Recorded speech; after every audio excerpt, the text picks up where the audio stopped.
Ahoj, tak já jsem vám slíbila minule, že vám taky někdy natočím, jak se líčím na party. Takže je vlastně party make-up tutoriál a může mít na to.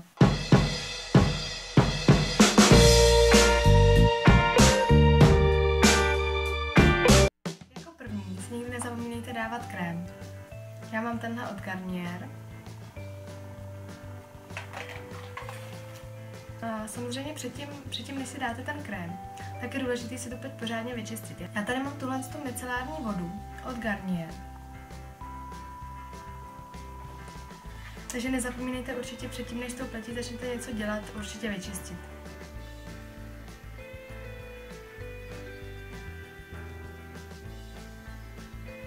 Další věc, určitě velmi důležitou, je báze pod make-up. Já mám tuhle od Fashionisty.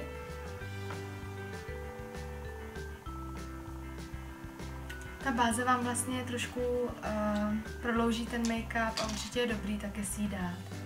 Když jdete někam, kde potřebujete, aby vám ten make-up i dlouho držel. Pomáhá to. Tak, když máme krém i bázi, tak už můžeme konečně k make-upu. Já na běžné používání nosím jiný než ten, který si budu dávat dneska. Dneska, jelikož potřebuji mít ten make-up opravdu nějaký pořádný, který mi bude držet, tak já mám ten od MACu. Mám ho teda poprvé a všechno, co jsem teda o MACu slyšela, je fakt pravda. Je dlouho vydrží, stačí si dát opravdu malinkato, takže si myslím, že mi vydrží i dlouhou dobu. A nemám s ním žádný problém. Pro rozmazání make-upu je dobrý použít nějaký kartáček. Já mám tenhle od Estée Lauder, kterým si vlastně ten make-up nanesu.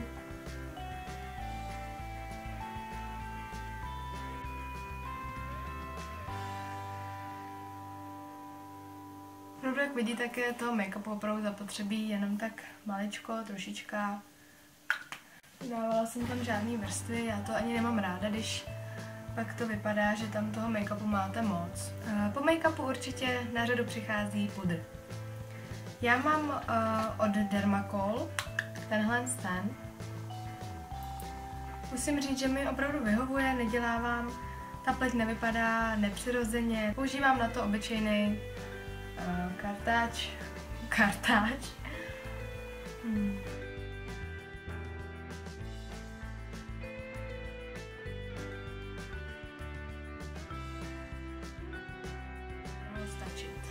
Pudr si určitě ale nezapomeňte vzít do kabelky, když někam jdete, protože přece jenom po nějaký době je potřeba se prostě přepudrovat.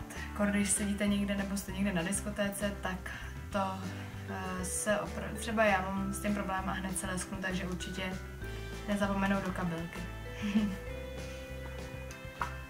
Další teda přichází na řadu stíny. Určitě pod stíny je dobrý si dávat taky bázi.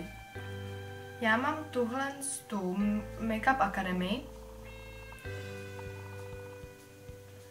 a stačí opravdu jenom malinko, naneseme na víčko.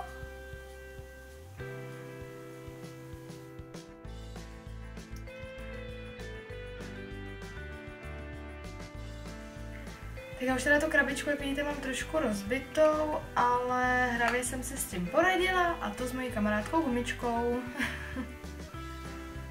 Stačí jenom trošku vázat.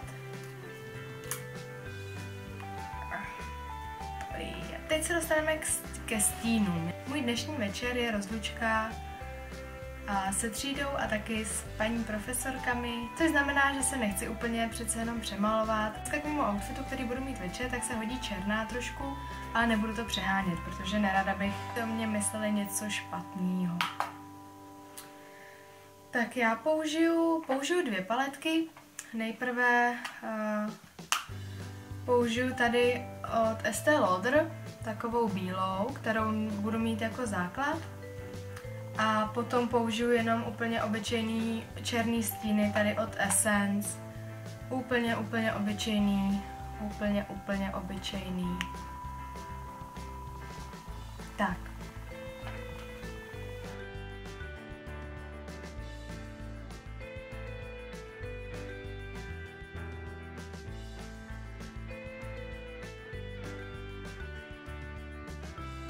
ta bílá.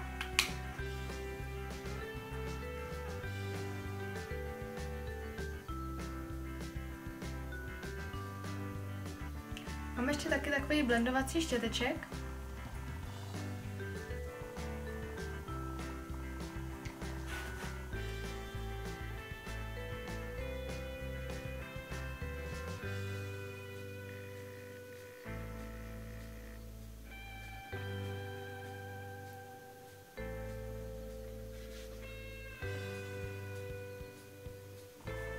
To začíná rýsovat.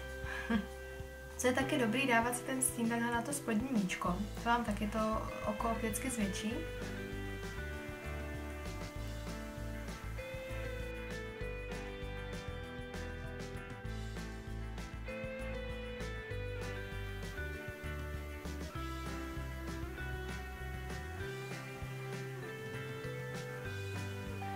Tady mám od konce, už tady mám černou, mám je hnědou a takovou bílou.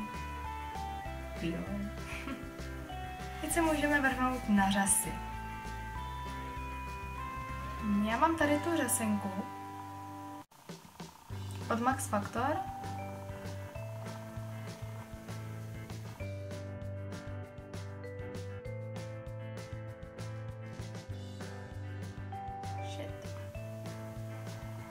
Ta řasenka si myslím je opravdu důležitá, protože hned vám to udělá, jak vidíte, úplně jiný oči.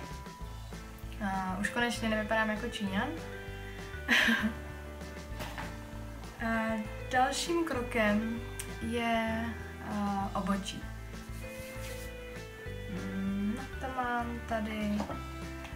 Na to mám tady takhle dvě věci. První je takový kartáček a druhá úplně obyčejná tuška od Essence. Už, jak vidíte, tak mi hodně dochází. Tak nejprve si tím kartáčkem to obočí takhle učešu a až potom použiju tu tušku.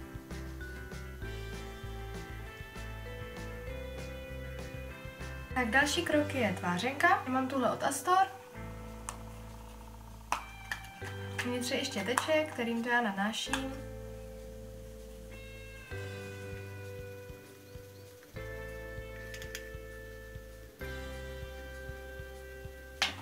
Ještě si to projedu kartáčkem.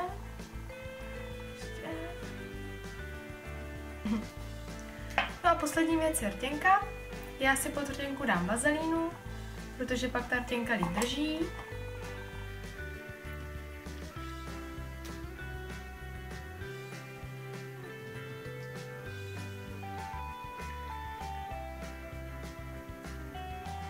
A to je všechno. Tak já si jdu ještě něco udělat s vlasama a vyrážím. Mějte se zase za týden. Ahoj!